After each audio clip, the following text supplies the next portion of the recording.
Voici ma demi-sœur, elle est juste une infirmière. Ma sœur l'a dit de la même manière qu'on introduirait une tache sur une nappe. Quelque chose qu'il faut reconnaître, avant que tout le monde ne l'ignore poliment. Il y avait 120 invités, au Oakmont Country Club. Les flûtes de champagne étaient levées, en plein air. Mon père a ri le premier. Pas un rire nerveux, non, un vrai rire, le genre qui vous indique, d'emblée, qu'il était d'accord. Je me tenais là, dans ma robe à $40, au milieu de femmes portant du Valentino, et j'ai fait ce que j'ai fait toute ma vie. J'ai tout encaissé, en silence. Mais ce que ma sœur ne savait pas, ce que personne à cette table ne savait, c'était que l'homme assis à la table d'honneur, le père du marié, l'homme qui finançait l'intégralité de ce mariage, j'avais tenu son cœur battant, entre mes mains nues, sur une autoroute il y a 3 ans. Et il était sur le point de s'en souvenir. Avant de continuer, si cette histoire vous touche, prenez un instant pour cliquer sur j'aime et vous abonner, mais seulement si vous vous sentez vraiment concerné par ce que je partage. Indiquez votre ville, et leur local, dans les commentaires. J'aimerais beaucoup savoir d'où vous m'écoutez. Mon nom est Shelby Nair. J'ai 29 ans. Je suis infirmière en traumatologie. Et voici l'histoire de la façon dont le moment le plus cruel de ma sœur est devenu sa plus grande erreur. Maintenant, laissez-moi vous ramener à 3 semaines avant le mariage, le jour où l'invitation de Victoria est arrivée dans ma boîte aux lettres. L'invitation est arrivée un mardi, coincée entre une facture d'électricité et un catalogue auquel je ne m'étais jamais abonné. C'était un papier de chez Crane & Company, de couleur crème, avec un monogramme frappé à l'or. V&J, Victoria et James. J'ai passé mon pouce sur les lettres en relief. Mes mains sentaient encore la chlorhexidine, à cause de ma garde de nuit. Ils avaient mal orthographié mon nom, Shelly. Personne dans ma famille n'a jamais pris la peine d'apprendre la différence. Il n'y avait pas d'invité supplémentaire. J'ai posé l'invitation sur le comptoir de ma cuisine, à côté d'une pile de revues de soins infirmiers en traumatologie, et je l'ai fixée comme on fixerait une convocation au tribunal. Parce que c'est ce que c'était, non pas une invitation, mais une sommation. Victoria ne me voulait pas à son mariage. Elle voulait simplement que ma présence soit comptabilisée. Grandir dans la maison de mon père, c'était un exercice pour devenir un meuble. Robert a épousé Diane quand j'avais 9 ans. Victoria en avait 12. Dès la première semaine, l'architecture de la famille a basculé. La chambre de Victoria avait un lit à baldaquin, et un portrait encadré que Diane avait commandé à un artiste local. Ma chambre était l'ancien bureau, réaménagé avec un lit de camp, et une lampe qui scintillait dès que le chauffage s'allumait. Les photos de classe de Victoria grimpaient le long du mur de l'escalier, dans des cadres assortis. Les miennes restaient dans un tiroir. Diane présentait Victoria aux invités comme une autre fille. J'étais l'enfant que Robert avait eu avant. Et mon père, lui, laissait faire, à chaque fois. Je l'appelais tous les dimanches, comme une horloge. Il décrochait, disait « Salut Shell, on parle 90 secondes, et je te rappelle. » Il ne le faisait jamais. 3 mois pouvaient passer sans que j'entende sa voix. Et quand je finissais par composer son numéro, il répondait comme si aucun temps ne s'était écoulé, comme si je n'étais pas quelqu'un dont il valait la peine de suivre la trace. Alors, quand l'invitation de Victoria est arrivée, avec mon nom mal orthographié, et sans invité, j'ai failli la jeter. Presque. Puis mon téléphone a sonné, et c'était lui. « Victoria veut que tu sois là », a dit mon père. Sa voix avait cette chaleur répétée, qu'il n'utilisait que lorsque quelqu'un l'écoutait. Ça signifierait beaucoup. J'aurais dû m'en douter. Quand mon père appelle, ce n'est jamais pour moi. C'est toujours pour ce dont Victoria a besoin. J'ai fait des recherches sur les Harrington ce soir-là, assis en tailleur sur le sol de mon appartement, avec mon ordinateur en équilibre sur une pile de manuels de physiopathologie. Richard Harrington, 63 ans, a commencé comme ouvrier de construction à 20 ans, puis a bâti une entreprise de développement immobilier à partir de la rénovation d'un simple duplex, pour en faire une société qui a transformé la moitié du corridor commercial du comté de Fairfield. Un autodidacte, le genre d'homme que les portraits de magazines décrivent comme une fortune sans prétention. Son fils, James, était un avocat d'affaires, diplômé de Georgetown Law, associé junior dans un cabinet de taille moyenne en ville. Beau garçon, d'une manière propre et soignée. Victoria sortait avec James depuis 2 ans, et durant cette période, elle avait construit toute une mythologie autour de notre famille. J'avais reconstitué le puzzle grâce à son Instagram, le compte qu'elle ne m'avait jamais laissé suivre, mais qu'elle n'avait jamais pris la peine de rendre privé. Des photos soignées de brunchs familiaux le dimanche, dans des restaurants où je n'avais jamais été invité. Robert dans un blazer qu'elle avait choisi. Diane avec des mèches fraîches. Des bougies sur la table. Les légendes ressemblaient à des textes publicitaires.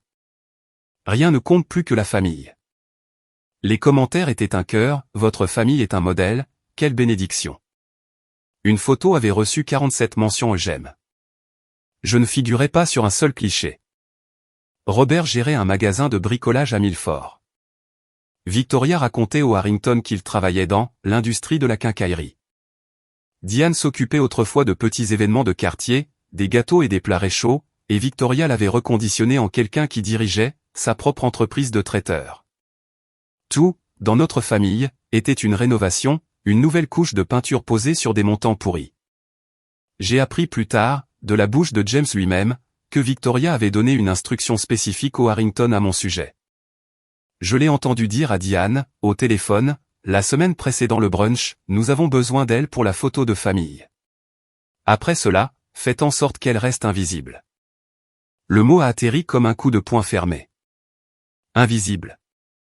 Cela avait toujours été la mission. Voici le secret: quand on est invisible à la maison, on apprend à devenir essentiel ailleurs. Mon service à l'hôpital régional Saint-Luc commençait à 7 heures du matin, et ne se terminait pas avant que le tableau de bord ne soit vide, ce qui signifiait généralement 19 heures plus tard.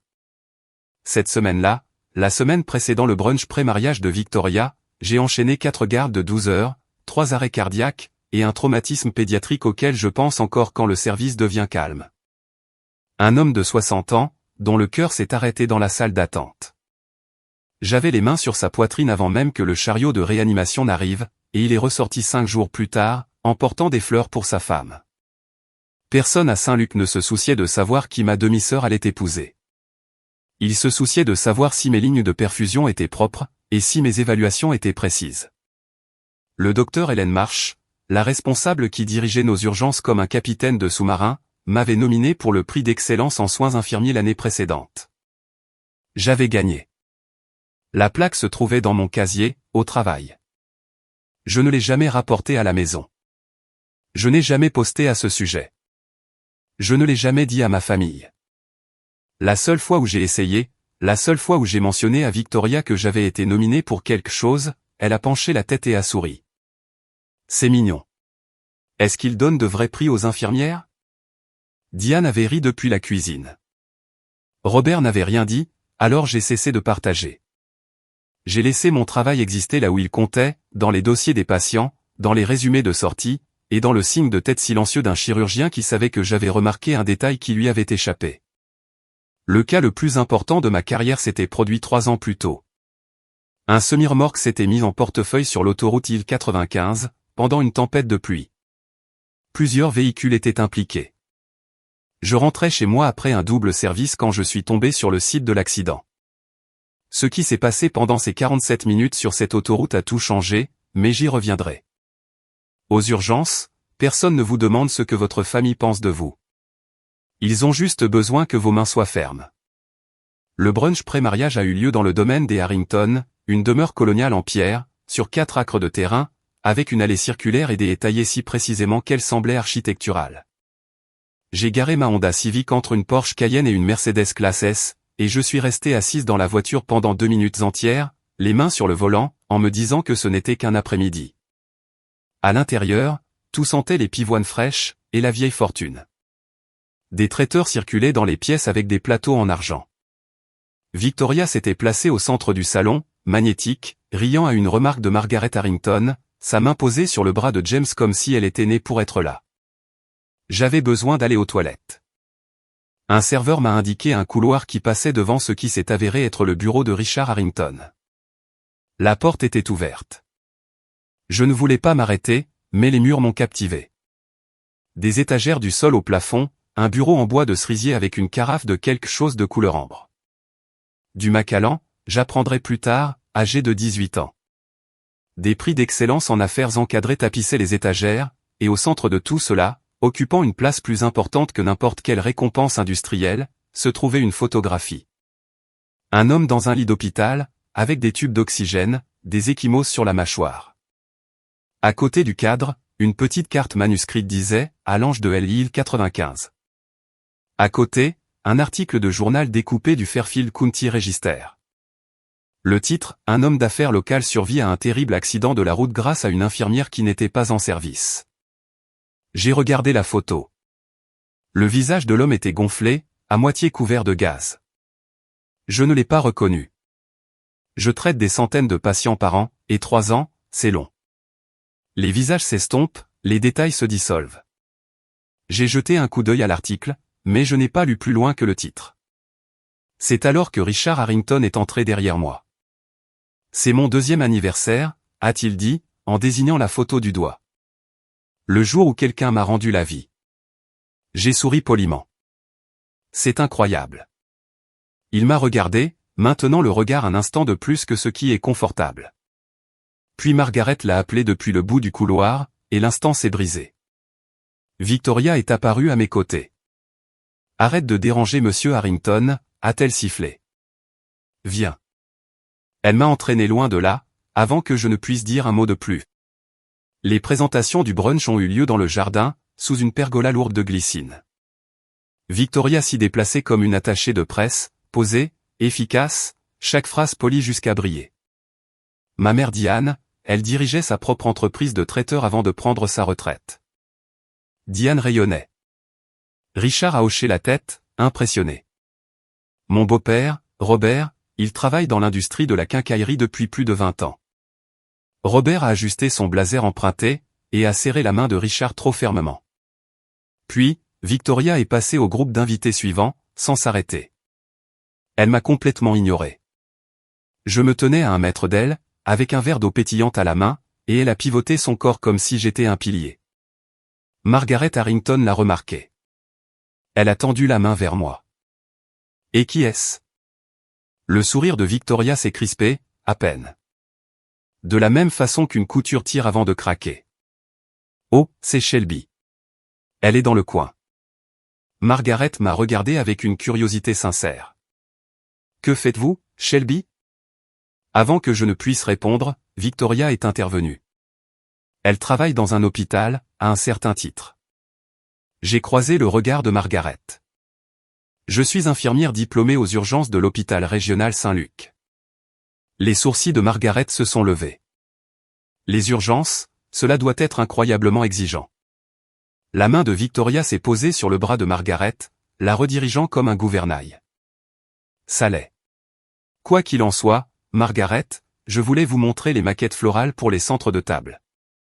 Le fleuriste a fait quelque chose d'absolument magnifique avec les roses David Austin. Et juste comme ça, j'étais à nouveau derrière elle. En revenant vers la maison, Victoria a emboîté le pas à Diane et a chuchoté quelque chose que je n'ai capté que par fragments. Mais une phrase est arrivée entière. Elle parle déjà trop. Occupe-toi d'elle. Diane a jeté un coup d'œil vers moi. Elle a souri. Le genre de sourire qui n'en est pas un. Diane m'a retrouvé près de la roseraie, alors que je me tenais seul avec mon verre d'eau, en regardant les serveurs débarrasser les plateaux du brunch. Elle s'est approchée comme elle le faisait toujours, doucement, comme une porte qui se ferme si silencieusement que vous ne remarquez pas qu'on vous a enfermé dehors. Ma chérie, a-t-elle dit en touchant mon bras. Est-ce qu'on peut parler un instant? Elle m'a guidé vers un banc en pierre, à l'extrémité du jardin, bien loin des autres invités. Les guirlandes lumineuses n'avaient pas encore été allumées. C'était le genre de recoin où l'on place les choses que l'on veut cacher. Victoria est soumise à tellement de pression, a dit Diane, avec une voix dégoulinante d'une sympathie fabriquée. Ce mariage représente tout pour elle. Tu comprends ça, n'est-ce pas? Qu'est-ce que tu me demandes de faire, Diane? Elle a cligné des yeux, recalibrant son approche. Sois juste solidaire. Sois discrète. Ne ramène pas tout à toi. J'avais déjà entendu ce scénario.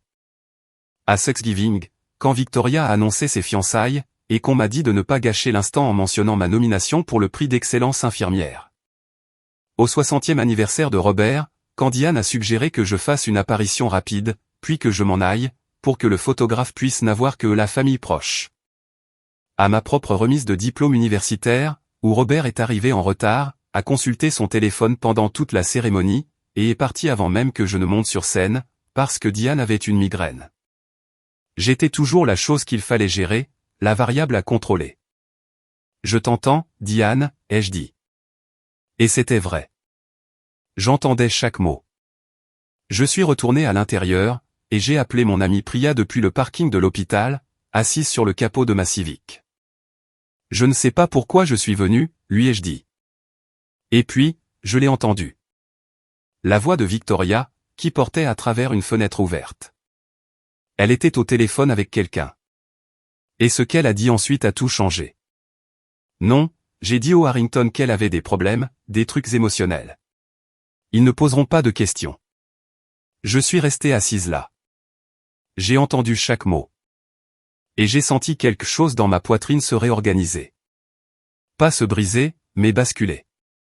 Des problèmes, des trucs émotionnels. Les mots ont tourné en boucle dans ma tête pour le reste de la journée. J'ai quitté le brunch en conduisant avec les fenêtres baissées, l'air fouettant mon visage comme s'il pouvait arracher cette conversation de ma peau. Ce ne fut pas le cas. 2 jours plus tard, la confirmation est venue par accident. J'étais à la répétition de la marche nuptiale, une séance rapide au Oakmont Country Club pour chronométrer le cortège, et j'étais sorti prendre l'air. James était sur la terrasse, discutant avec un ami d'université, un témoin nommé Tyler. Ils ne m'ont pas vu, car j'étais derrière le coin du mur. Ouais, disait James, d'un ton décontracté, presque désinvolte. La demi-sœur de Victoria a quelques problèmes personnels. Victoria n'aime pas en parler. C'est triste. Tyler a murmuré quelque chose de compatissant. James a continué, la famille essaie de rester discrète, tu sais, de la soutenir à distance. La soutenir à distance. C'était la phrase que Victoria avait emballée pour la consommation publique. Elle ne m'avait pas seulement exclue, elle m'avait réécrite. Dans l'esprit de la famille Harrington, je n'étais pas quelqu'un que l'on poussait de côté. J'étais quelqu'un que l'on mettait doucement en quarantaine. La demi-sœur gentille et tragique, avec des problèmes dont personne ne veut discuter au dîner. Ce soir-là, j'ai appelé mon père. Pas de préambule. Est-ce que tu savais que Victoria a dit au Harrington que j'avais des problèmes de santé mentale? Un silence, puis un soupir. Le soupir spécifique que Robert utilise quand il s'est fait prendre, et qu'il veut paraître fatigué au lieu de coupable. Elle protège juste l'image de la famille, Shelby. Ne fais pas de scène. Protéger l'image de la famille contre quoi? Contre moi. Tu déformes les choses. Est-ce que tu étais d'accord avec ça? Il n'a pas répondu, ce qui était une réponse en soi. J'ai regardé mon père, l'homme portant les chaussures à laine Edmond que Victoria lui avait achetées, le costume que Diane avait choisi, les arguments que sa belle-fille avait rédigés, et j'ai compris quelque chose que j'évitais de voir depuis 20 ans. Il ne l'avait pas seulement laissé m'effacer. Il l'avait aidé. Le dîner de répétition a eu lieu le vendredi suivant. Au Oakmont Country Club. 120 invités. Des lustres en cristal qui jetaient de petits arcs-en-ciel au plafond. Un quatuor à cordes jouant du Debussy. Des cartons de table de couleur orange Hermès, calligraphiés à la main. Le genre d'événement où même le pliage des serviettes avait un nom. Je suis arrivé 20 minutes en avance, car je ne savais pas quoi faire de mon anxiété. Je portais une robe bleu marine trouvée chez Target pour $39. Simple, des lignes épurées, aucun bijou à part les boucles d'oreilles en perles de ma mère. 2 petits clous lumineux qu'elle portait tous les jours, jusqu'à ce que le cancer l'emporte, quand j'avais 7 ans. C'était la seule chose d'elle qu'il me restait. Le plan de table était monté sur un chevalet près de l'entrée, encadré d'or. J'ai trouvé mon nom, encore une fois mal orthographié, à la table 14. La toute dernière table, la plus proche des portes de la cuisine. J'allais être assise avec la babysitter, une collègue lointaine de Diane, et une chaise vide. Victoria avait été méticuleuse. Je suis entré seul. Des femmes en Valentino et Cartier passaient autour de moi comme l'eau autour d'un rocher. Diane m'a repéré de l'autre côté de la pièce et a fait un scan rapide. De la tête aux pieds, en 3 secondes chrono. Puis elle s'est penchée vers Victoria et a murmuré quelque chose. Victoria a regardé par-dessus son épaule, m'a vu, et s'est détournée. J'ai lu sur ses lèvres 2 mots, elle va. Ce qui signifiait, elle est assez quelconque pour ne pas causer de problème. Je me suis assise à la table 14, j'ai déplié ma serviette, et j'ai regardé le menu. Bar du Chili, endives rôties, crème brûlée. Chaque plat coûtait probablement plus cher que ce que je gagnais en 3 gardes. Victoria est montée sur scène 20 minutes plus tard, un micro à la main, incrusté de cristaux, loué pour l'occasion. La salle s'est tue, et elle a commencé les présentations. Je savais ce qui allait arriver. Ce que je ne savais pas, c'était qui regardait. Victoria a commencé par Diane. Ma mère, la femme qui m'a tout appris sur la grâce et la résilience. La salle a applaudi. Diane a pressé une main sur sa poitrine comme si elle venait d'être couronnée. Puis Robert. Mon beau-père, Robert, l'homme qui m'a donné une vraie famille. Les yeux de Robert sont devenus vitreux. Il a levé son verre. La salle a suivi. Puis ces demoiselles d'honneur, sa colocataire d'université, sa patronne de l'agence d'organisation de mariage. Chaque présentation était un petit couronnement, poli, chaleureux, conçu pour impressionner les Harrington assis à la table d'honneur. Et puis, elle s'est tournée vers la table 14. Et voici. Elle a marqué une pause. La pause était travaillée. Je le savais parce que je connaissais Victoria, et elle ne laissait jamais un silence sans script. Voici ma demi-sœur, Shelby. Elle est. Une autre pause, une inclinaison de la tête, un petit sourire de façade. Juste une infirmière, a-t-elle dit. Juste de la manière dont on dirait seulement, comme une excuse pour quelque chose qui ne pouvait être évité. Puis, rapidement, enfin bref. Mon père a ri. Un vrai rire complet, le genre que l'on donne quand une blague tombe pile au bon moment. Diane a eu un petit sourire narquois, un coin de la bouche levé avec satisfaction, comme si une case venait d'être cochée. Quelques invités ont ri avec eux, pas par cruauté, mais par réflexe. Quand la mariée rit, la salle suit. 120 personnes m'ont regardé pendant 3 secondes. Puis la conversation a repris, et je me suis dissoute à nouveau dans le décor. J'étais assise, les mains croisées sous la table, les doigts pressés contre mes paumes si fort que je trouverais des marques en forme de 2001 plus tard. Je n'ai pas pleuré. Je ne me suis pas levé. Je n'ai pas quitté la salle. Mais j'ai remarqué quelque chose à la table d'honneur. Une personne ne riait pas. Richard Harrington. Il me fixait. Son verre de champagne était intact. Il s'est penché vers Margaret et a dit quelque chose que je n'ai pas pu entendre. Puis il s'est tourné vers James, et j'ai vu ses lèvres bouger pour prononcer ces mots, cette fille, je l'ai déjà vue. Le toast de Victoria a eu lieu 30 minutes plus tard. Elle tenait le micro de cristal comme un sceptre, à contre-jour sous les lustres, sa silhouette se découpant sur un mur de rose blanche. Je veux raconter une histoire sur la famille, a-t-elle dit, en souriant à l'assemblée. En grandissant, ma petite demi-sœur a toujours voulu aider les gens. Elle bandait le chien. Elle faisait des poches de glace pour les genoux écorchés. Rire poli. J'imagine qu'elle a fini par trouver son niveau. La salle a gloussé. Robert a levé son verre. Diane a touché sa clavicule en souriant, les yeux fermés, comme si elle savourait de la musique. J'étais assise à la table 14, les mains serrées autour d'un verre d'eau. La babysitter à côté de moi, une étudiante de 2e année nommée Grace, m'a jeté un regard en biais, avec cette expression que les gens portent lorsqu'ils savent qu'ils sont témoins de quelque chose de laid, et qu'ils ne veulent pas s'en mêler. Après le toast, une femme du côté de Victoria s'est approchée de ma table. Blonde, la quarantaine, des bagues à 3 doigts. Alors, vous êtes la demi-sœur. Qu'est-ce que vous faites? Vider des bassins de lit. Elle a ri de sa propre blague avant que je ne puisse répondre. Je l'ai regardée. Entre autres choses, mardi dernier, j'ai assisté à une thoracotomie d'urgence. Nous avons ouvert la poitrine d'un homme dans la salle de traumatologie, et réparé un ventricule lacéré. Il a survécu. Le sourire de la femme s'est effondré. Elle a ouvert la bouche, n'a rien trouvé à dire, et s'est éclipsée. Victoria s'est matérialisée en quelques secondes. Shelby, n'ennuie pas les gens avec tes histoires de travail. Je n'ai rien dit. Je n'en avais pas besoin. Le silence après le mot survécu avait fait le travail pour moi. Mais de l'autre côté de la pièce, j'ai remarqué que quelque chose changeait. James, debout près du bar, observait sa fiancée avec une expression que je ne lui avais jamais vue. Un léger pli entre les sourcils. Le début d'une question, qu'il ne savait pas encore comment poser. Victoria m'a coincé dans les toilettes 1 heure plus tard. Comptoir en marbre blanc. Distributeur de savon à Aesop, serviette en lin monogrammée pliée en éventail. Elle a refermé la porte derrière elle, et le son était très définitif. Écoute-moi bien. Sa voix était plate et nette, dépouillée de la mise en scène qu'elle portait en public. Demain, c'est mon mariage. Mon mariage. Tu resteras assise. Tu souriras. Tu ne diras rien. Ne parle pas au Harrington. Ne parle pas de ton travail.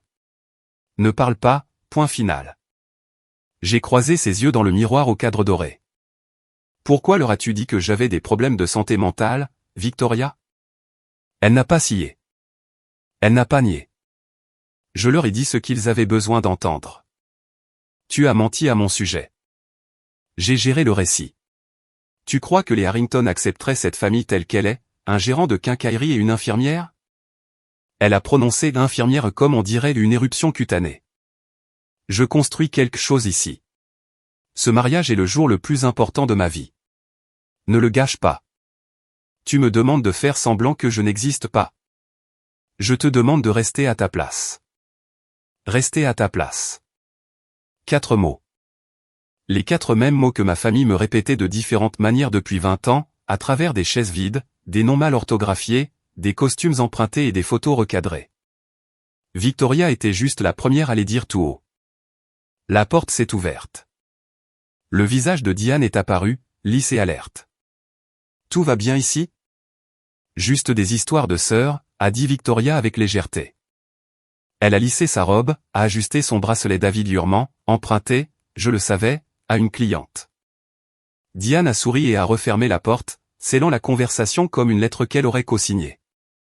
Je me suis tenu dans ces toilettes, entouré de marbre et de monogrammes, dans un espace qui coûtait plus cher que mon loyer mensuel. Et j'ai pris une décision. Je ne savais pas quelle forme elle prendrait. Je savais seulement que demain, pour la première fois, je n'allais pas me taire.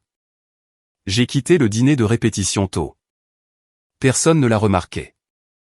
Je me suis assise dans ma Civic sur le parking du Oakmont Country Club, coincé entre une Porsche Macan et un Range Rover noir, le moteur éteint, les mains sur le volant.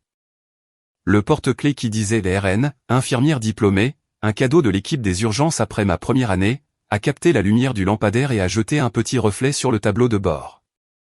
Je pourrais rentrer chez moi. Je pourrais ne pas aller au mariage. Je pourrais laisser Victoria avoir son jour parfait, et retourner aux urgences là où les gens ont réellement besoin de moi, là où mon nom est correctement orthographié sur chaque dossier que je signe. Personne dans cette salle de bal ne remarquerait mon absence. C'était tout le but de la table 14. J'ai appelé le docteur Hélène Marsh. Elle a décroché à la 2e sonnerie. Elle le faisait toujours, même en dehors de son service, parce que c'était son tempérament. Ils t'ont appelé juste une infirmière? Sa voix était ferme, de la même façon qu'un scalpel est ferme. Shelby, tu as sauvé plus de vies en 1 an que la plupart des gens n'en sauvent en une vie entière. Ne laisse personne te rabaisser. J'ai regardé à travers les baies vitrées de la salle de bal. À l'intérieur, la fête continuait sans qu'une seule personne ne remarque que je manquais à l'appel. Et puis, j'ai vu Richard Harrington.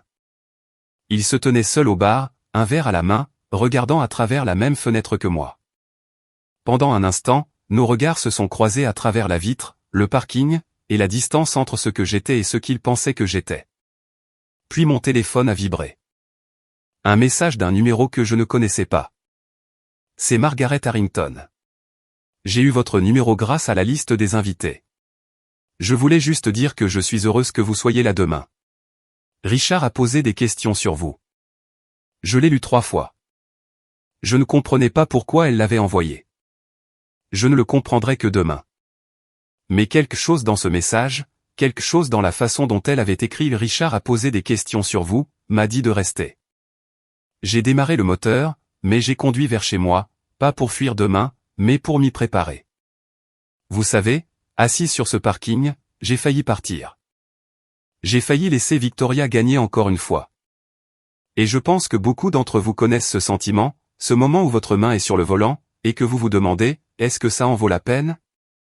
Si vous êtes déjà resté alors que tout temps vous voulez partir, dites-moi dans les commentaires ce qui vous a fait rester. Et si cette histoire vous captive, abonnez-vous. La partie qui a tout changé arrive. Le mariage a eu lieu au domaine des Harrington. 200 invités, des arrangements floraux venus par avion des Pays-Bas, des pivoines, des roses de jardin, du jasmin grimpant. Victoria portait une robe de mariée Rimakra, qui captait la lumière de septembre et la transformait en quelque chose de sacré. Un orchestre à cordes jouait pendant la cérémonie. Un groupe de jazz se préparait derrière la tente pour la réception. L'ensemble ressemblait à une mise en scène artistique. Je suis arrivé tôt, car je ne me faisais pas confiance pour arriver tout court. Victoria m'a intercepté dans l'allée. « Pourquoi es-tu en avance ? Reste en dehors des photos jusqu'à ce que je t'appelle. » Elle m'a appelé une seule fois, pour la photo de famille complète.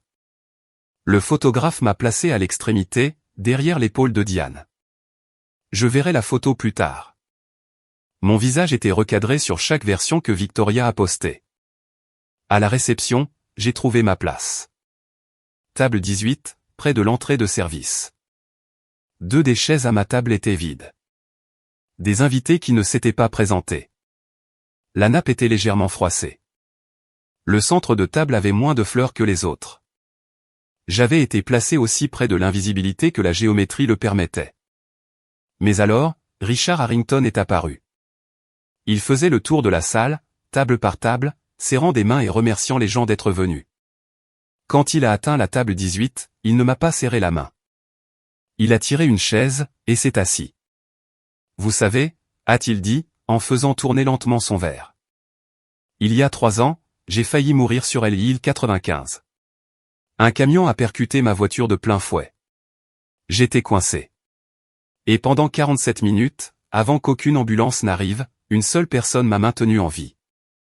Il m'a parlé de la pluie, du verre brisé, de la femme qui avait rampé à travers les débris, et qui lui avait maintenu la tête immobile. Elle m'a parlé pour que je ne perde pas connaissance. Les ambulanciers ont dit que si elle n'avait pas été là, je serais dans une boîte, pas à ce mariage. Mon cœur martelait ma poitrine, mais je ne faisais toujours pas le lien. 3 ans, des centaines de patients, les visages se brouillent. Il m'a regardé.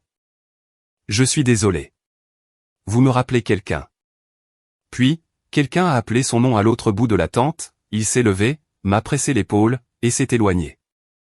Le discours de réception de Victoria était son chef-d'œuvre. Elle se tenait au centre de la piste de danse, un micro sans fil dans une main, l'autre main pressée sur son cœur, et elle remerciait chaque personne qui l'avait un jour fait se sentir importante. Diane, mon roc, ma boussole, ma toute première meilleure amie. Robert, mon héros. L'homme qui m'a montré ce qu'est un vrai père. Ses demoiselles d'honneur, sa colocataire, sa patronne, les témoins de James, les Harrington, ma nouvelle famille, les gens que j'ai attendus toute ma vie. Elle a remercié le fleuriste, le traiteur, le quatuor à cordes. Elle a remercié le coordinateur de la salle par son prénom et son nom. Elle n'a pas prononcé mon nom.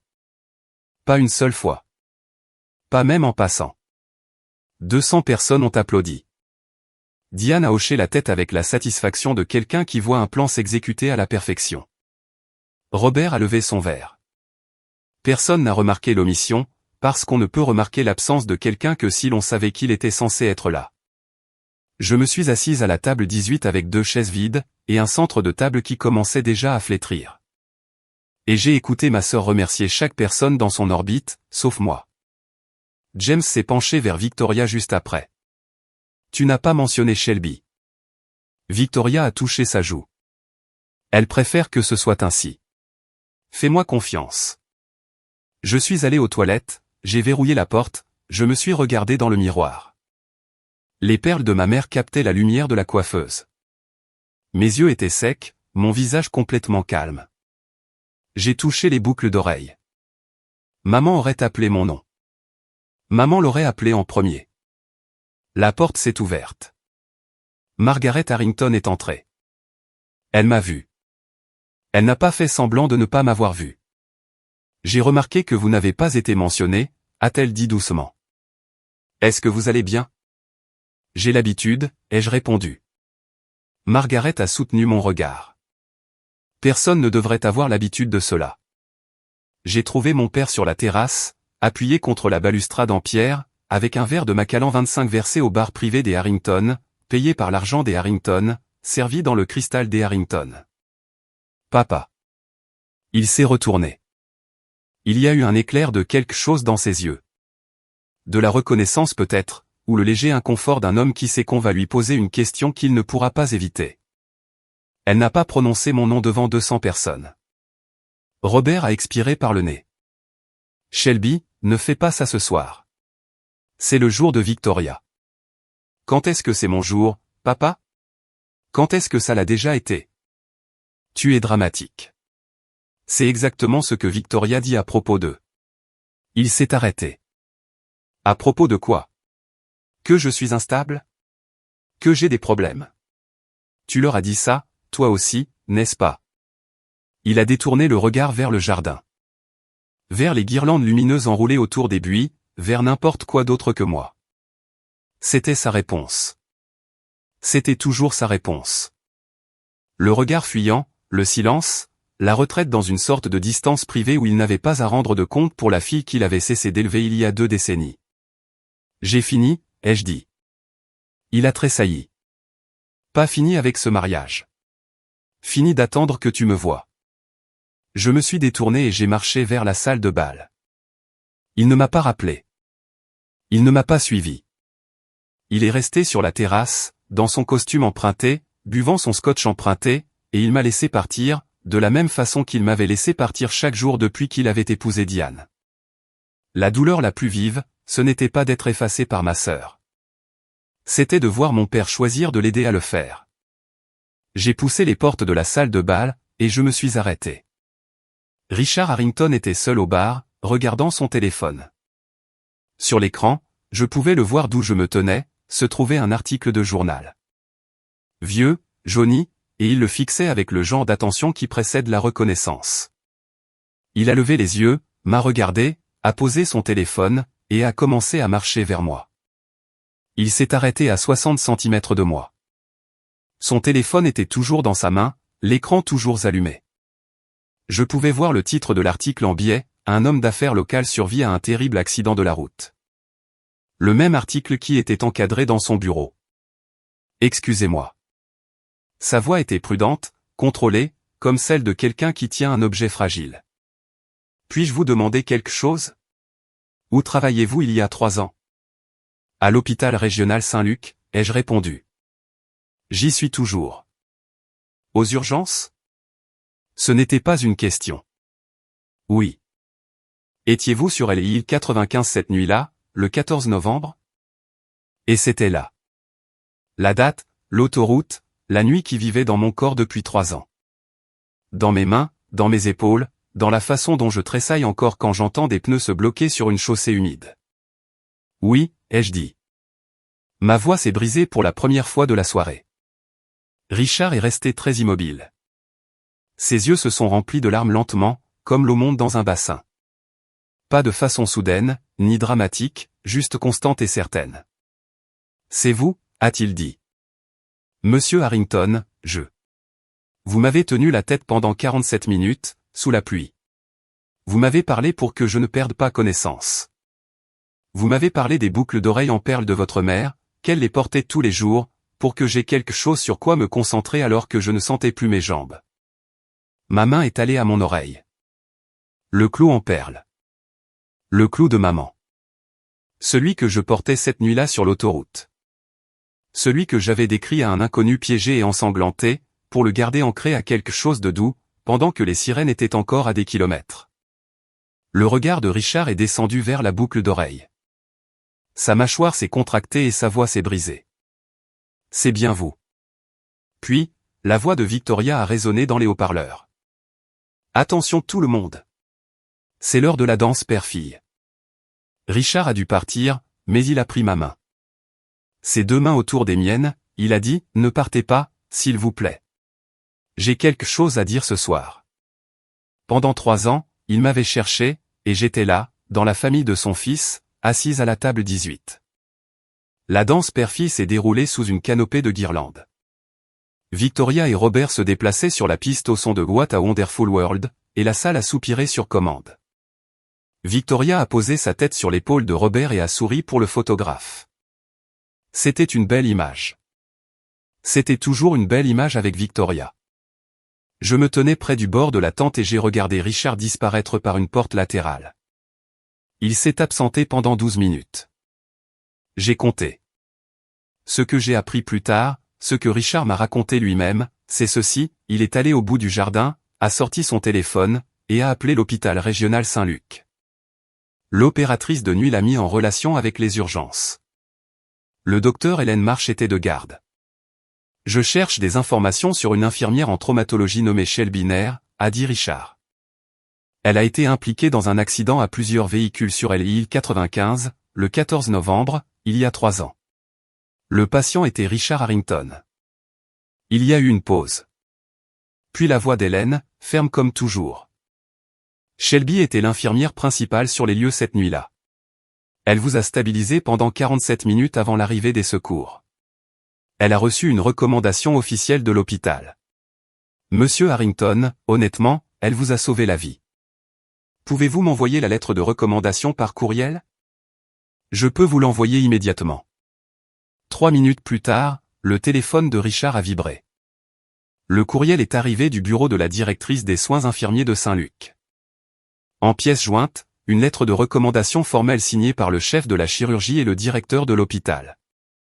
Elle décrivait l'incident dans un langage clinique précis.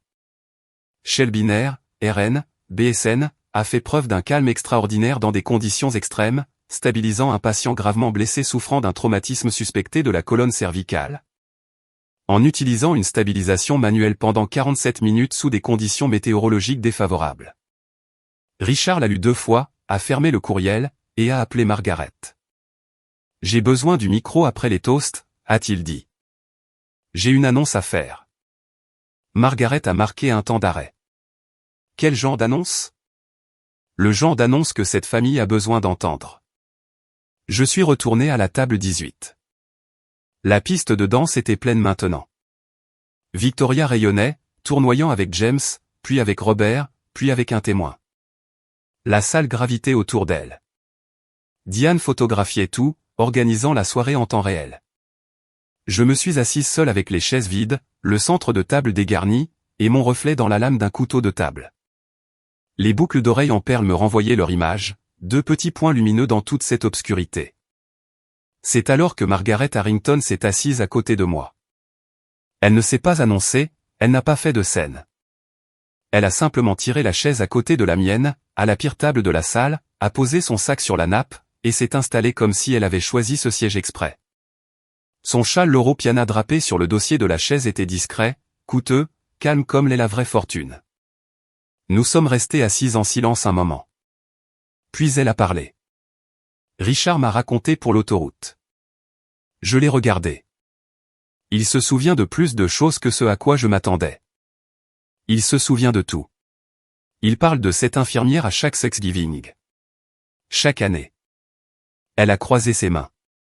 Vous avez sauvé la personne la plus importante de ma vie, et vous ne vous êtes jamais manifesté.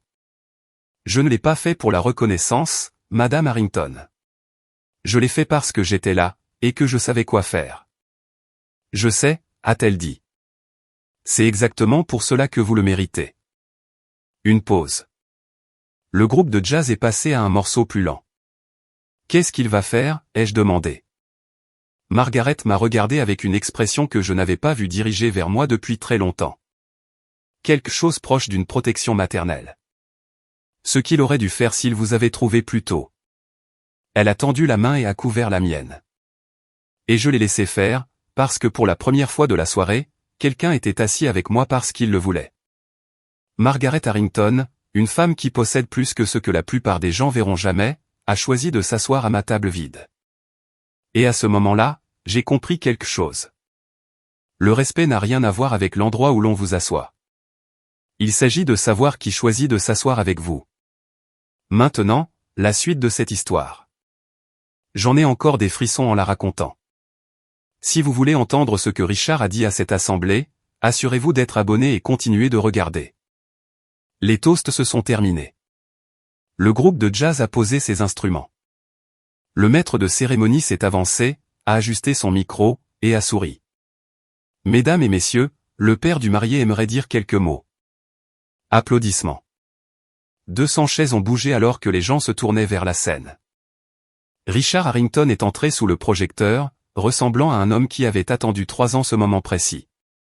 Victoria, debout près de la table du gâteau, rayonnait. Elle a ajusté une mèche de cheveux et s'est penchée vers James. C'était la partie de la soirée qu'elle avait chorégraphiée. Le patriarche des Harrington louant sa nouvelle belle-fille, l'accueillant dans la famille, scellant l'image parfaite.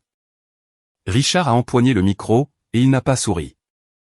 La plupart d'entre vous savent, a-t-il commencé, sa voix portant à travers la tente avec le poids de quelqu'un habitué à ce qu'on l'écoute, qu'il y a 3 ans, j'ai eu un grave accident.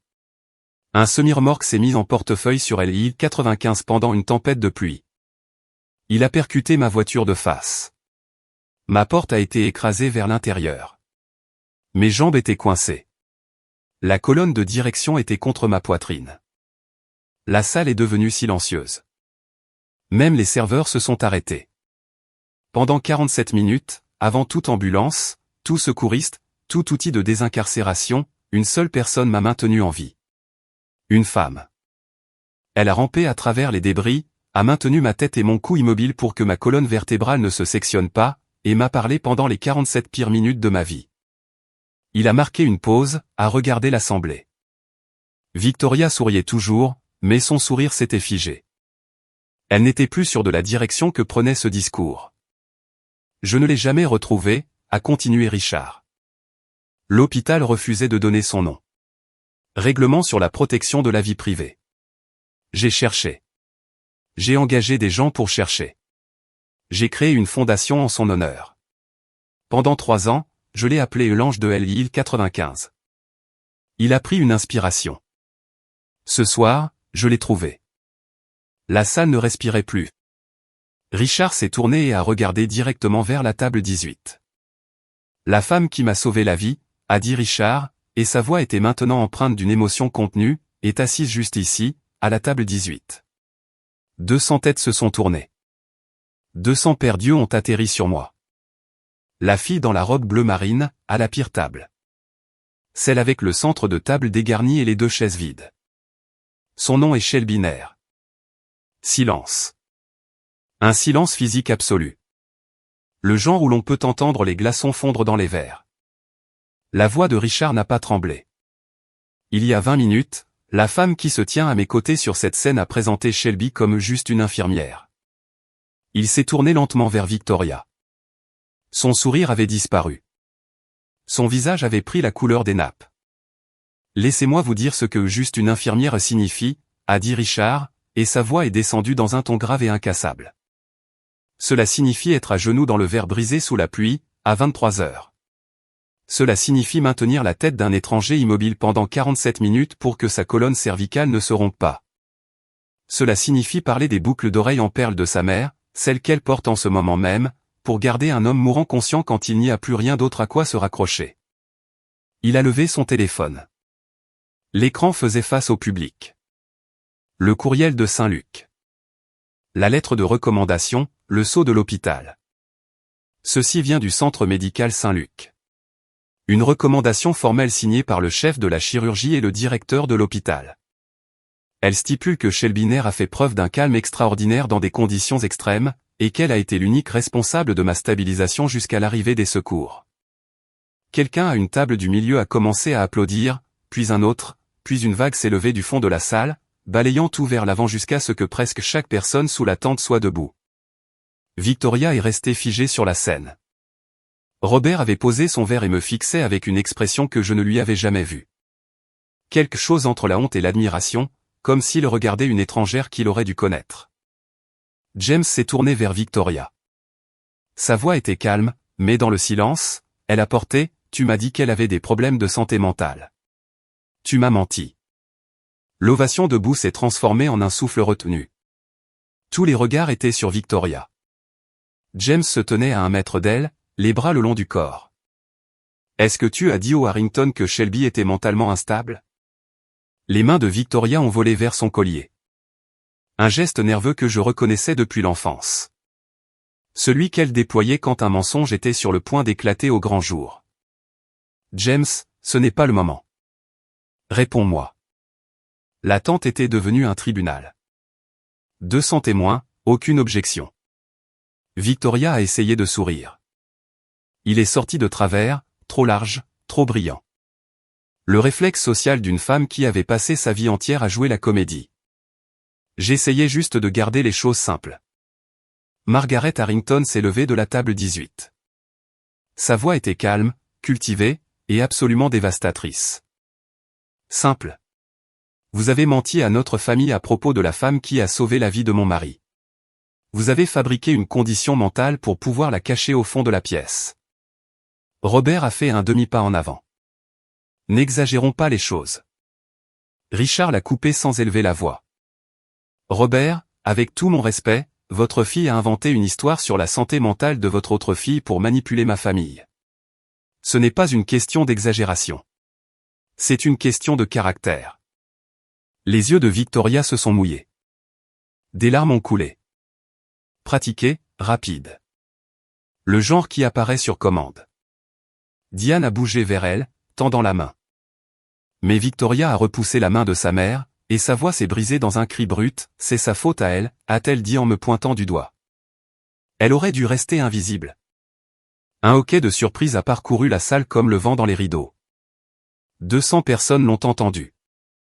La babysitter à ma table, les serveurs près de la cuisine, James, Richard, mon père. Elle aurait dû rester invisible. Personne ne lui avait soufflé ces mots. Personne ne les avait écrits, et c'est ce qui en faisait la chose la plus honnête que Victoria ait dite de toute la soirée. Richard a repris le micro. La salle résonnait encore de l'éclat de Victoria, mais il se tenait là comme un homme qui avait affronté bien pire qu'un mariage qui tourne mal. Je n'avais pas prévu de faire cela ce soir, a-t-il dit. Sa voix était rauque maintenant, de la façon dont les voix deviennent quand l'émotion a été contenue et qu'elle est enfin autorisée à sortir. Mais je pense que le moment ne pourrait pas être mieux choisi. Il s'est redressé, a regardé la salle. Il y a 3 ans, après l'accident, j'ai créé la bourse de la Fondation Harrington pour les premiers intervenants. 200 000 $ par an pour les infirmières et les ambulanciers qui font preuve d'un dévouement exceptionnel sur le terrain. Des murmures ont parcouru la tente. J'ai passé 3 ans à chercher la personne idéale pour recevoir la première bourse. J'ai cherché dans tout l'État, dans tout le pays, j'ai examiné des dizaines de nominations. Il a secoué la tête lentement. Et elle était ici, à la table 18, dans une robe à 39 $. Il est descendu de la scène.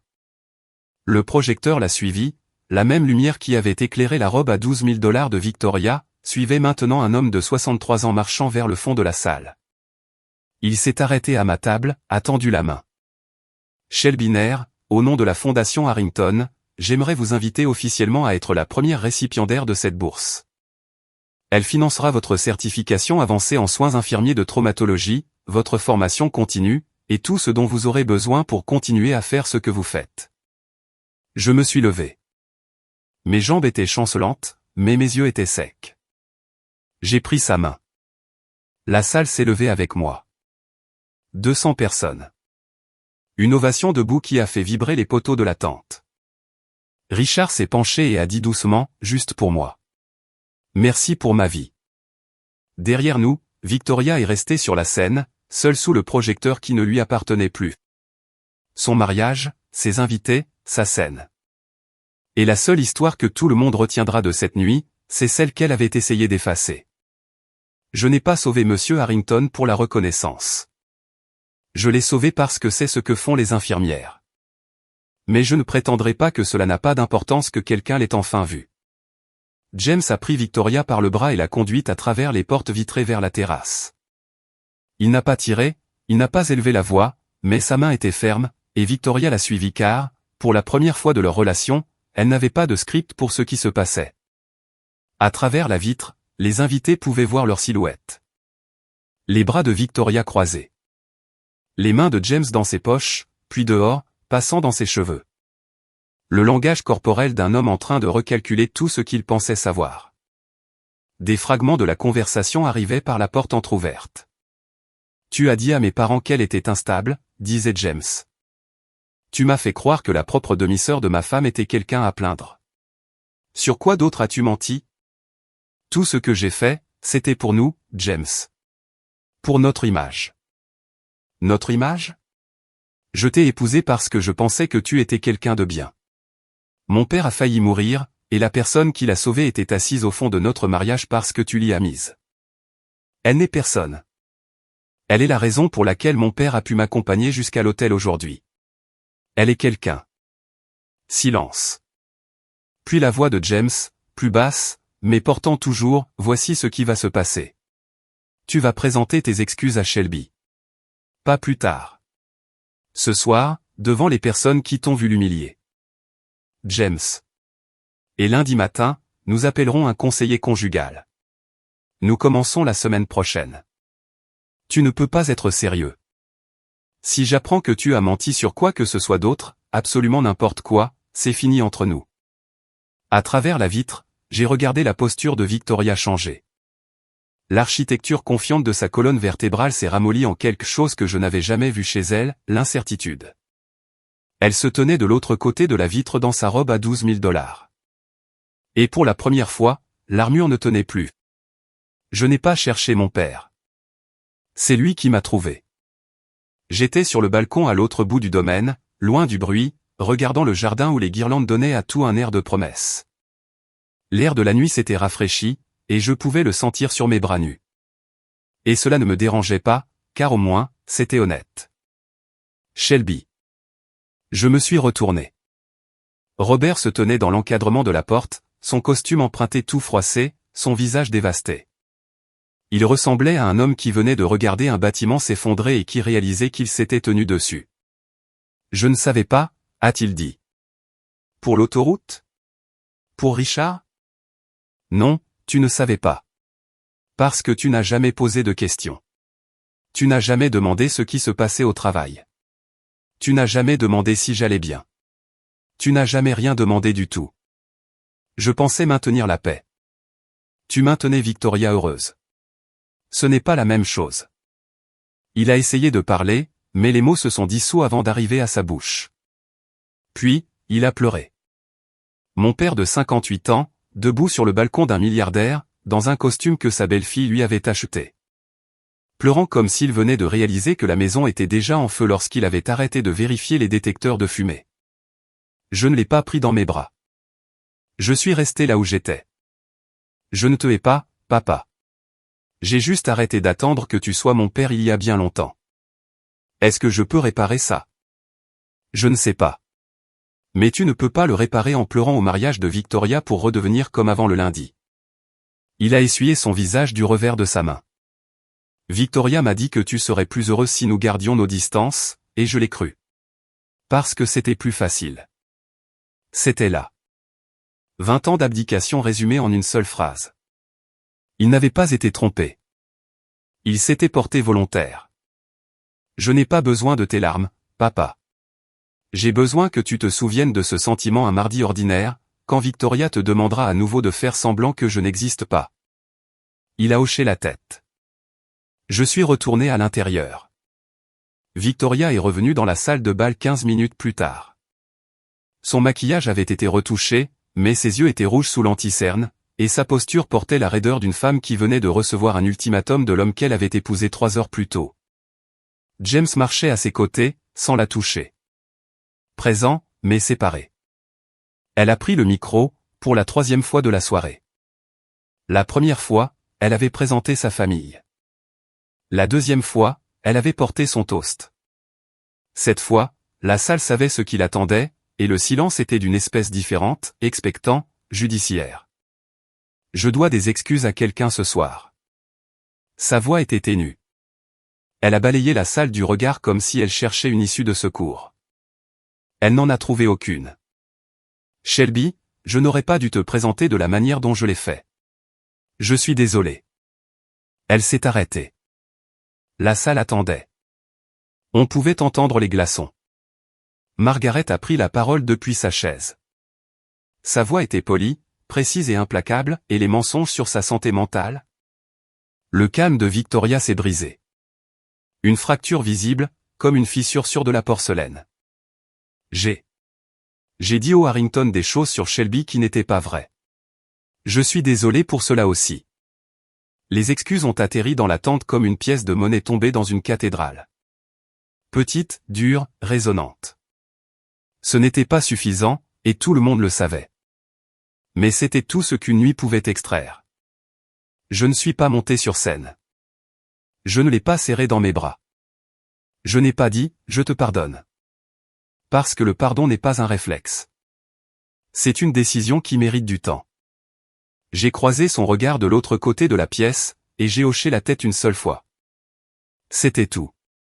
James s'est penché vers le micro. « Shelby, ma famille vous doit plus que des excuses, et nous avons l'intention de le prouver. » Victoria se tenait à côté de son nouveau mari, écoutant son propre mariage se faire réécrire en temps réel. Et pour la première fois de sa vie, elle n'avait aucun contrôle sur l'histoire. Elle s'excusait avec le même micro qu'elle avait utilisé pour m'humilier. Je n'avais pas besoin de l'entendre dire qu'elle était désolée. J'avais besoin qu'elle s'entende le dire elle-même. La réception a continué, car les mariages ont une certaine inertie, même quand le sol se dérobe sous vos pieds. Le groupe de jazz a joué, les invités ont dansé, le gâteau a été coupé, mais l'énergie dans la pièce avait changé. Pas aigri exactement, mais honnête. Les gens parlaient plus doucement. Les rires venaient par petites doses. Richard m'a retrouvé dans le jardin, assise sur un banc de pierre près du magnolia où la cérémonie avait eu lieu quelques heures plus tôt. Les chaises avaient déjà été enlevées. Le tapis de l'allée avait disparu. Il ne restait que l'herbe et les lanternes. Il s'est assis à côté de moi et a fouillé dans sa veste. Je veux vous montrer quelque chose. De son portefeuille, un cuir brun usé et craquelé au pli, il a sorti un petit morceau de papier froissé. Il l'a déplié avec précaution, de la manière dont on manipule un objet que l'on a porté trop longtemps pour le traiter sans ménagement. C'était une impression de dossier médical, et en haut, en caractère clinique, il y avait écrit « Infirmière principale NER ». J'ai porté votre nom dans mon portefeuille chaque jour pendant 3 ans, a-t-il dit. Je ne connaissais pas votre visage. Je ne connaissais pas votre voix. Mais je connaissais votre nom, et je savais que j'étais vivant grâce à lui. J'ai regardé le papier, usé et ramolli par les plis, l'encre s'effaçant. Il ne l'avait pas seulement gardé. Il avait vécu avec lui. Quand cette femme a dit juste une infirmière ce soir, a-t-il continué, j'ai voulu me lever immédiatement. J'ai voulu renverser toute la salle. Mais je devais d'abord être certain. Pourquoi cela vous importe-t-il autant, ai-je demandé. Après 3 ans. Il m'a regardé avec l'absolue clarté d'un homme à qui l'on a offert une seconde vie, et qui a passé chaque jour à essayer de la mériter. Parce que personne n'a le droit de réduire la personne qui m'a sauvé la vie à une simple boutade. Il m'a tendu une carte de visite. Fondation Harrington. Un numéro de téléphone, un nom. C'est réel. La bourse est réelle. Appelez ce numéro lundi. Et Shelby.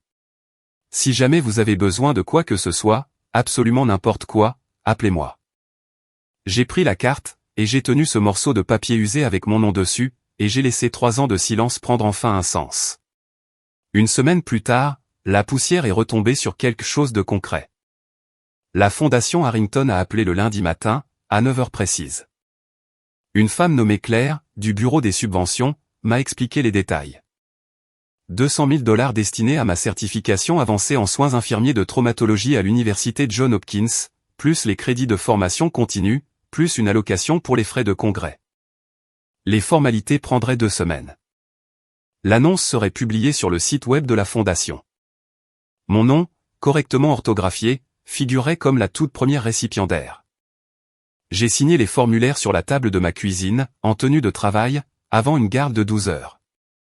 Victoria et James ont commencé une thérapie de couple cette même semaine. J'ai appris par Robert, qui avait soudainement développé la capacité de passer des appels téléphoniques, que les Harrington avaient posé des conditions pour la maison qu'ils prévoyaient d'aider le couple à acheter. Aucun soutien financier tant que 6 mois de thérapie ne seraient pas terminés. Le cercle social de Victoria s'est contracté comme un point. Les amis des Harrington, les gens qui comptaient réellement dans le monde où Victoria essayait d'entrer, ont cessé de lui rendre ses appels. Ses photos de mariage sur Instagram sont passées de 800 j'aime à peine une centaine. La section des commentaires, autrefois une parade d'émojis en forme de cœur, est devenue silencieuse. Robert m'a envoyé une lettre. Pas un SMS, pas un courriel, une lettre manuscrite sur du papier arraché d'un bloc-notes jaune, avec une écriture que je reconnaissais à peine parce que je ne l'avais jamais vue auparavant. Il a écrit sur le regret. Il a écrit sur les choses qu'il aurait dû dire à ma remise de diplôme, à ma cérémonie de remise d'insigne de l'école d'infirmière, à chaque table de dîner où il avait laissé quelqu'un d'autre raconter ma vie. Il a écrit qu'il était désolé. Je l'ai lu. Je l'ai plié. Je l'ai mise dans le tiroir de ma table de chevet. Je n'ai pas répondu. Pas parce que je voulais le punir. Mais parce que certaines excuses ont besoin de reposer avant de savoir si ce sont des graines ou juste des mots. Diane n'a pas appelé, n'a pas envoyé de message. C'était tout à fait Diane. Quand il n'y avait plus rien à gagner, elle disparaissait, cohérente jusqu'à la fin. Les excuses de Victoria ne lui ont rien coûté ce soir-là. Le vrai prix est venu après, quand les gens pour qui elle jouait la comédie ont cessé de regarder. Je suis retourné au travail le lundi suivant le mariage. Les urgences ne se souciaient pas de ce qui s'était passé sous une tente pleine de champagne et de guirlandes. Un ouvrier du bâtiment est arrivé avec une barre de fer à travers l'avant-bras. Un adolescent a fait une overdose dans la zone de débarquement des ambulances. Une grand-mère a fait un arrêt cardiaque dans la chambre 4, et nous l'avons ramenée. Le docteur Hélène Marsh m'a croisé dans le couloir entre deux traumatismes. Elle s'est appuyée contre le mur, les bras croisés, ses lunettes de lecture remontées dans ses cheveux. Richard Harrington a encore appelé l'hôpital ce matin, a-t-elle dit. Il voulait remercier personnellement le personnel infirmier. Il t'a spécifiquement mentionné. Elle a marqué une pause. Il a dit que tu étais une héroïne. Je suis une infirmière, ai-je dit. C'est bien plus qu'assez. Hélène a souri. Le rare sourire sincère qu'elle garde pour les moments importants. Oui, ça l'est. Je n'ai pas raconté toute l'histoire à mes collègues. Je n'ai rien posté sur les réseaux sociaux. De la même façon que je n'avais jamais rien posté sur mon prix d'excellence, ni sur cette thoracotomie réussie, ni sur aucun des centaines de moments qui ont fait de moi celle que je suis. Mon travail vit là où il compte, dans les dossiers, dans les résultats, dans les patients qui sortent debout par les portes où ils sont entrés sur un brancard. Mais quelque chose avait basculé, non pas dans le monde, mais en moi. J'ai touché les boucles d'oreilles en perles de ma mère dans le miroir du vestiaire avant mon service. Elles avaient toujours été un rappel de ce que j'avais perdu. Maintenant, elles étaient autre chose, un fil qui reliait chaque version de moi-même. La petite fille de 7 ans qui a perdu sa maman. L'adolescente qui a disparu dans la nouvelle famille de son père. La jeune femme de 26 ans qui s'est agenouillée sur le verre brisé sous la pluie, et qui a tenu la vie d'un étranger entre ses mains. La femme de 29 ans qui s'est assise à la table 18 et qui a refusé de partir. Je n'avais rien planifié de tout cela. Je n'avais pas de complot, ni de stratégie. J'ai juste vécu ma vie, fait mon travail, et finalement, la vérité a rattrapé tout le monde. La vengeance, ce n'était pas ce que Richard avait dit sur cette scène. La vengeance, c'était d'être devenu pendant 20 ans quelqu'un que Victoria ne pourrait jamais diminuer, peu importe ses efforts.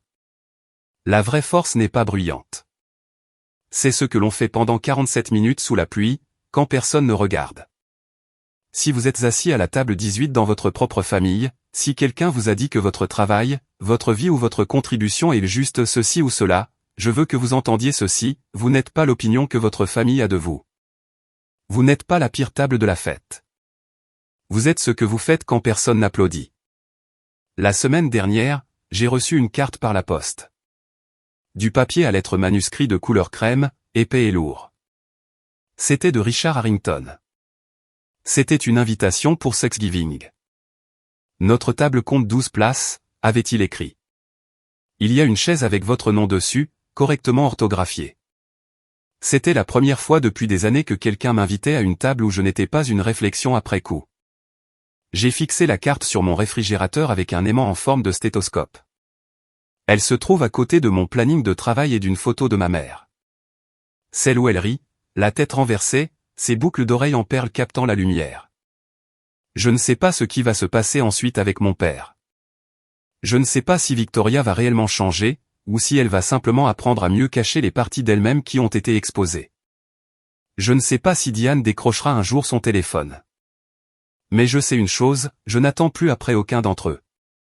Ce matin, j'ai accroché mon badge à ma blouse. Shell binaire, RN, BSN. J'ai mis les perles de ma mère. J'ai conduit ma Civic jusqu'à l'hôpital. Je suis entré aux urgences et l'infirmière responsable m'a tendu 3 dossiers avant même que j'aie versé mon café. Ma mère avait l'habitude de dire « Aide les gens, et les bonnes personnes te trouveront ». Cela a pris 29 ans, mais elle avait raison. Mon nom est Shell binaire. Je suis juste une infirmière. Et c'est la chose la plus puissante que j'ai jamais été. C'est mon histoire. Et je sais qu'elle est longue, mais si vous êtes arrivé jusqu'ici, cela signifie qu'elle vous a parlé. Alors, voici ce que je veux vous demander, pensez-vous que Victoria va vraiment changer? Ou est-ce que les gens comme elle apprennent juste à mieux se cacher? Donnez votre réponse dans les commentaires. Changer ou se cacher? Je lis absolument tout. Si cette histoire vous a touché, mettez un j'aime. Cela aide plus de gens à l'entendre. Et si vous voulez d'autres histoires comme celle-ci, consultez la liste de lecture dans la description. Merci de m'avoir écouté. Prenez soin de vous. Et rappelez-vous, vous êtes bien plus que ce qu'ils disent de vous.